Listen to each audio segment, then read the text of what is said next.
Hey guys, so this is how I make my compost.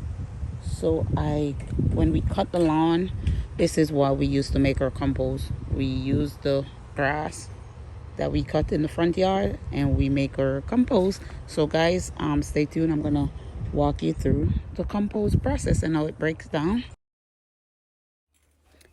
Yes guys, so these are some of the ingredients that I use in my compost. So grass clippings. Whenever my husband cut the lawn, so to make compost, you need four basic ingredients. Number one, you need green material for nitrogen. Number two, brown material for carbon. Three, you need water. And number four, we need hair. So, guys, so for my green material, I use grass clipping. When I cut the lawn, I use the grass from the lawn. I use banana peel. I use everything from the kitchen. All the fruits and veggies that I use in the kitchen, I add to my compost pile. Usually for brown material, you can use cardboard or newspaper. I don't.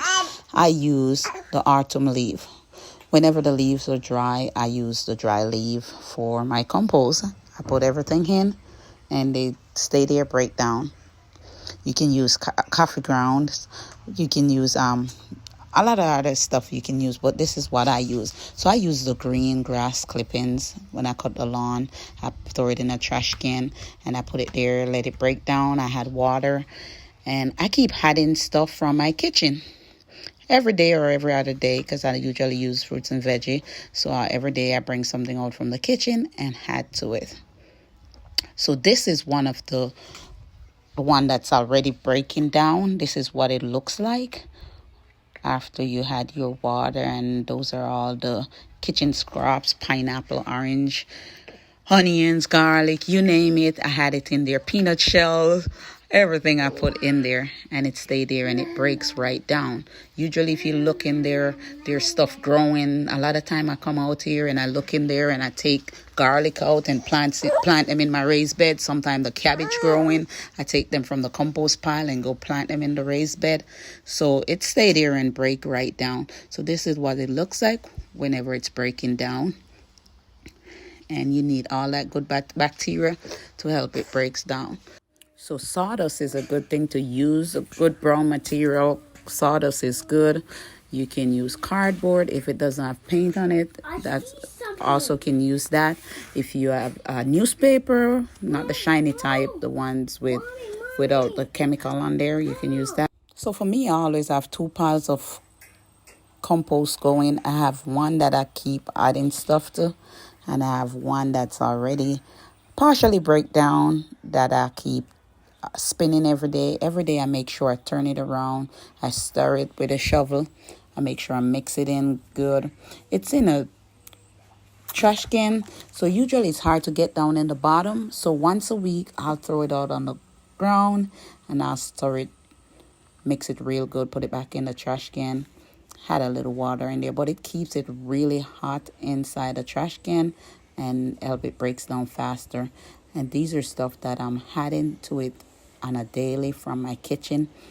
I make a lot of smoothie, so I always have a lot of stuff going in there in the compost pile every day, which is great for your fruits and veggie when it breaks down. This will save you a lot of money on fertilizer, or if you want to keep it organic, this is a great way to do it. So this is what I use. So these are some of the dry leaves I use when I rake the yard. So to keep it from clump up, you have to mix it every day. So every day I come out here, I stir it and make sure I'm mixing it in the garbage can. Once a week, I'll throw it out and mix it around, stir it, add water to it. And if you look inside the bottom, it's so hot you can actually see the steam coming out of the trash can. Because the grass build that heat up really fast.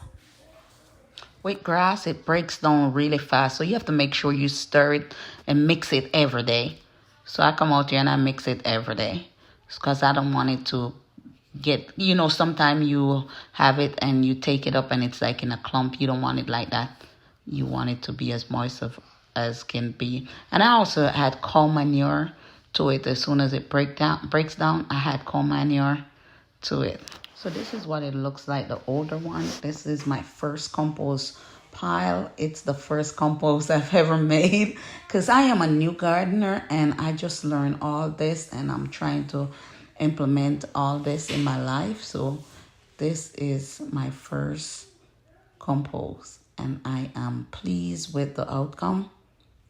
So this is what it looks like when it's breaking down. There's some more stuff to break down because I keep adding stuff to it daily. So it keep breaking down and I keep mixing it and just rinse and repeat every day. So everything from the kitchen, all the kitchen scraps, this is where it goes. It goes right in the compost pot. More kitchen scraps, add it to the compost pot. So that way, you're using up everything.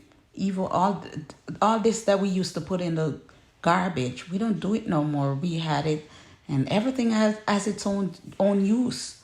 And as always, guys, thank you for watching. I love and appreciate you all. Thank you all for your love and support. Please continue to stay blessed and have a wonderful day. God bless.